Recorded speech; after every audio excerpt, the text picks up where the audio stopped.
পরম করুণাময় অসীম দয়ালু আল্লাহর নামে শুরু। আসসালামু আলাইকুম ওয়া রাহমাতুল্লাহি ওয়া বারাকাতুহু। ফেরদৌস গার্ডেনের পক্ষ থেকে বরাবরের মতো সবাইকে শুভেচ্ছা ও অভিনন্দন।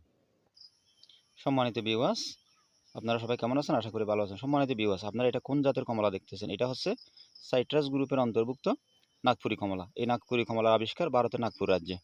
কিন্তু কথা হচ্ছে কি, এরকম একটা ডেকুপন কমলা আছে। ডেকুপনের আবিষ্কার হচ্ছে জাপানের কৃষি গবেষণা ইনস্টিটিউট থেকে। এই ডেকুপন আবিষ্কার হয়। ডেকুপন হচ্ছে আকাশ ছোঁয়া দাম, আর নাগপুরি হচ্ছে পানির মতো দাম। একটা ডেকুপনের চারা কিনতে গেলে ৩,০০০ টাকার উপরে গন্ত হয়। একটা নাগপুরি কমলা চারা কিনতে গেলে ১৫০ থেকে ২০০ টাকা দিয়ে পাওয়া যায়। তো অনেক অসাধু নার্সারিওয়ালা আছে, মানুষকে ডেকুপনের কমলার চারা বলে নাগপুরি কমলার চারা ঢুকিয়ে দিতেছে। কেন?